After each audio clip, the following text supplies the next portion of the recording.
Salam sejahtera Malaysia, denyut nadi suara rakyat bergema di channel ini. Jangan lupa tekan butang subscribe, like dan share. Malaysia kita punya, cintai Malaysiaku, kita jaga kita.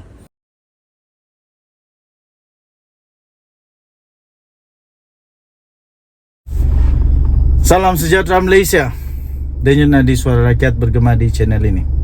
Sudah sampai masanya untuk tindakan tegas perlu diambil terhadap Hadi Awang. 28 Ogos 2023 daripada Sahabudin Hussein, sahabudin.com.net. Menurut laporan Presiden PAS, Hadi Awang sekali lagi dipanggil ke Bukit Aman untuk disiasat dan diambil keterangan berhubung ucapannya ketika berkempen dalam PRK Simpang Jeram Johor yang berlangsung sekarang ini. Kali ini siasatan itu berkaitan satu ucapannya yang mempertikai kuasa lembaga pengampunan. Hadi dilaporkan berkata kuasa lembaga pengampunan yang ada di negara ini adalah tidak selari dengan ajaran Islam. Kata beliau, pihak yang sepatutnya berhak memberikan pengampunan ialah ahli keluarga seseorang yang menjadi mangsa jenayah dan bukannya lembaga pengampunan. Sebelum ini Hadi juga pernah dipanggil memberi keterangan kepada pihak polis susulan kenyataannya yang didakwa berbaur perkauman mengenai amalan rasuah di negara ini. Kita tentu faham apabila Hadi mempertikaikan kuasa lembaga pengampunan ini, sasarannya tidak lain ialah Anwar Ibrahim. Ialah terhadap Anwar Ibrahim yang telah diberi pengampunan oleh lembaga tersebut pada 2018 yang lalu.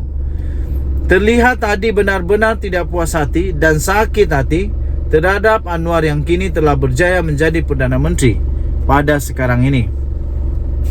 Tidak cukup dengan setiap hari meratib kerajaan perpaduan pimpinan Anwar, akan tumbang bila saja ada individu yang timbun, seperti ketika PRN atau PRK yang sedang berlangsung di Johor sekarang.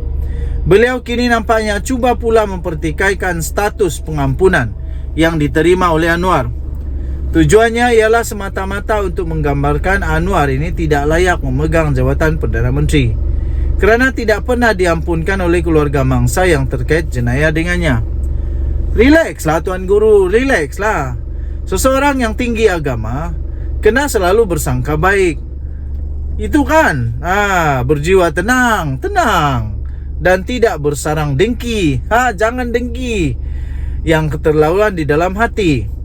Disebabkan sakit hati dan bencinya yang keterlaluan itu, Hadi sampai tidak sadar bahawa tindakannya mempertikaikan kuasa lembaga pengampunan itu bermakna beliau sedang mempertikaikan kuasa yang di Pertuan Agong yang mengetuai lembaga itu.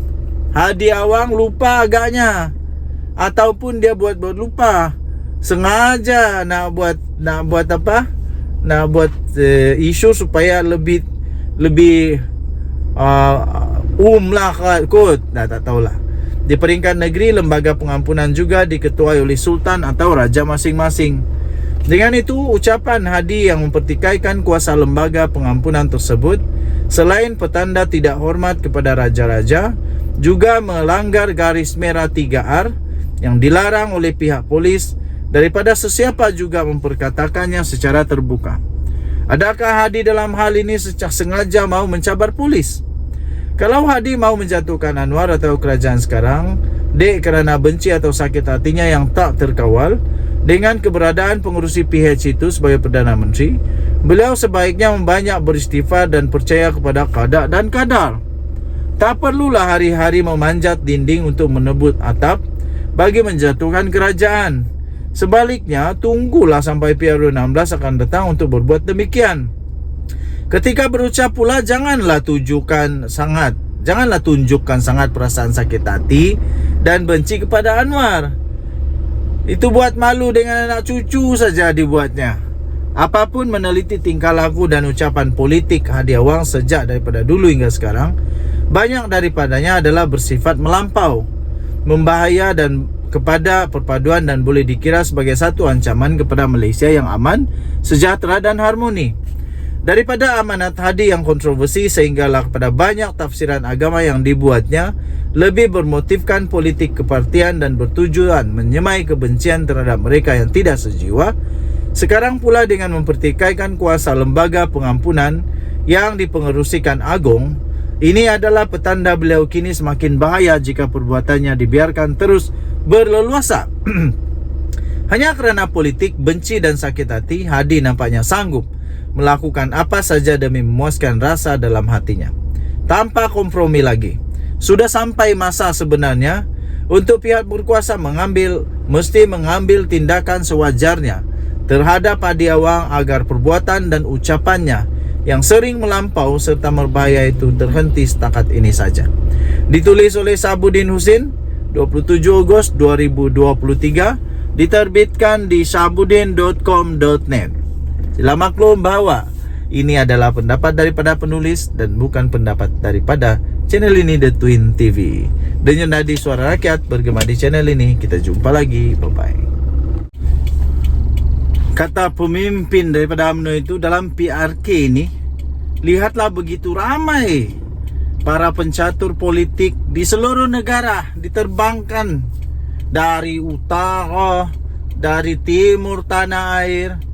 Masing-masing tak dapat menyembunyikan keinginan mereka mencampuri urusan kita di selatan katanya.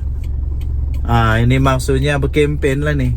Tapi kempen tu bagus tak apa kalau tak sibuk dengan urusan orang lain. Yang lagi teruk ada pula unsur hasutan, yang lebih teruk menghina pula, mempersoalkan kredibiliti diraja. Yang itu memang biadab lah. Tambah Nur Azlin, gelombang yang dibawa oleh Perikatan Nasional bukanlah gelombang perubahan, tapi satu gelombang yang bertujuan merosakkan negeri. Itu kata orang Johor ini. Jadi bagaimana dengan orang Johor yang lain? Adakah setuju dengan apa yang disebut oleh beliau ini? Katanya ya memang ada gelombang yang kita rasai, tetapi yang dibawa itu bukanlah gelombang perubahan. Sebaliknya gelombang untuk merosakkan negeri dengan unsur-unsur luar yang nyata bertentangan dengan nilai Johor Darul Ta'zim katanya. Unsur-unsur luar yang bertentangan dengan nilai kita sebagai bangsa Johor yang muafakat dan bersatu padu, kata beliau lagi. Justru Nur Azlin mengingatkan para rakyat, khususnya pengundi di Parlimen Pulai dan Dun Simpang Jeram, agar menolak perpecahan yang cuba dilakukan oleh pihak lawan. Katanya dalam keadaan yang sangat gentir ini, diketepikan juga apa jua sentimen untuk sementara. Ada mudarat yang lebih besar di hadapan kita. Anak selatan menolak perpecahan. Kita pilih perpaduan, wawasan dan kemakmuran, tegasnya. PRK Simpang Jeram dan Pulai akan diadakan berikutan. Kematian Menteri Perdagangan Dalam Negeri dan Kos Sara Hidup iaitu Salahuddin Ayub pada 23 Julai yang lalu, sehari selepas menjalani pembedahan akibat pendarahan otak. Pertembungan 3 penjuru itu akan berlangsung bagi kerusi Dun Simpang Jeram antara calon PH Nazri Abdul Rahman, calon PN Dr. Muhammad Mazri Yahya dan calon bebas S. Jegannathan. Sementara itu di Pulai pula, Suhaizan Kayat dari PH akan berdepan dengan calon PN Zulkifli Japar dan calon bebas Samsudin Muhammad Fauzi.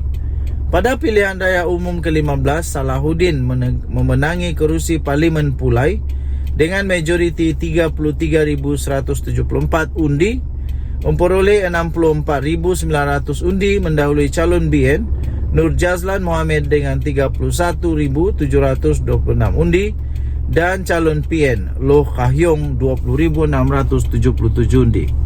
Salahuddin turut mempertahankan kerusi Simpang Jeram pada pilihan raya negeri Johor pada Mac tahun lepas dengan meraih 8,749 undi, menentang Zarul Sare dari PN dengan 6,350 undi dan Lokman Madon dari BN dengan 6,062 undi dan Mahaizal Mahmur dari Pejuang hanya dengan 208 undi. Berdasarkan kepada statistik Suruhanjaya Pilihan Raya, terdapat 166.653 pengundi berdaftar, 165.799 pengundi biasa, 927 anggota polis dan pasangan, dan 26 pengundi pos di luar negara di kawasan Parlimen Pulai. Dun Simpang Jeram mempunyai 40.379 pengundi berdaftar dan 40.373 pengundi biasa dan 6 pengundi pos luar negara. Denyut nadi suara rakyat bergema di channel ini. Bye-bye.